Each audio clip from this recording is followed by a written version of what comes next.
അടുത്ത 3 വർഷത്തില് ഇന്ന് ലോഞ്ച് ചെയ്തിട്ടുള്ള പല ബ്രാൻഡുകളും വലിയ പ്രതിസന്ധിയിലൂടെയായിരിക്കും കടന്നു പോകുന്നത്. അതിന്റെ കാരണം പറഞ്ഞുതരാം. കഴിഞ്ഞ ദിവസം സോഷ്യൽ മീഡിയയിൽ സ്ക്രോൾ ചെയ്യുന്ന സമയത്ത് ഒരു ബ്രാൻഡ് കാണുകയുണ്ടായി. അതൊരു ഫ്രൂട്ട് ജ്യൂസിന്റെ ബ്രാൻഡാണ്. സംശയം തോന്നി പരിശോധിച്ചപ്പോൾ അത് ട്രേഡ് മാർക്കിന് അവർ അപ്ലൈ ചെയ്തിട്ടുണ്ട്. പക്ഷേ ഒരു പ്രശ്നമുണ്ട്. വലിയൊരു പ്രശ്നം.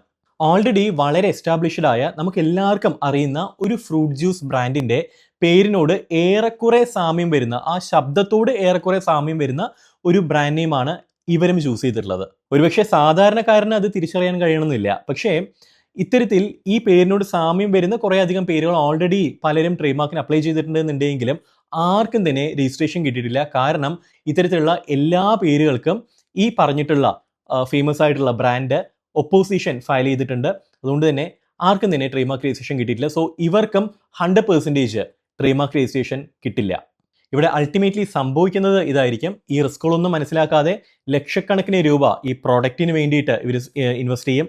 ലക്ഷക്കണക്കിന് രൂപ ഇതിൻ്റെ മാർക്കറ്റിങ്ങിന് വേണ്ടിയിട്ട് അവർ ഇൻവെസ്റ്റ് ചെയ്യും. വലിയ രീതിയിലുള്ള പബ്ലിസിറ്റി കൊടുക്കും. അവസാനം കുറച്ച് വർഷങ്ങൾ കഴിയുന്ന സമയത്ത് ഇവർക്ക് നോട്ടീസ് വരും. ഇവർക്ക് ഇനി ഈ പേര് യൂസ് ചെയ്യാൻ കഴിയില്ല എന്ന് പറഞ്ഞുകൊണ്ട്.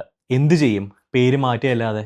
ഒരുപക്ഷെ ചെറിയൊരു തുക ലാഭിക്കാനായിട്ട് ഈ ബ്രാൻഡ് ഓണർ പ്രോപ്പറായിട്ട് റിസ്ക് അനാലിസിസ് ഒന്നും ചെയ്യാതെ ട്രേഡ് മാർക്ക് അപ്ലിക്കേഷൻ ഫയൽ ചെയ്തായിരിക്കാം. അല്ലെങ്കിൽ കിട്ടിയ അഡ്വൈസ് തെറ്റായിരിക്കാം. ഏതായാലും ഒരു 1000-ഓ 2000-ഓ രൂപ ലാഭിക്കാനായിട്ട് ചെയ്ത ഈ പരിപാടി ഭാവിയിൽ ലക്ഷക്കണക്കിന് രൂപയുടെ നഷ്ടമായിരിക്കാം ഈ ബിസിനസ്സുകാരന് വരുത്തിവെക്കുന്നത്.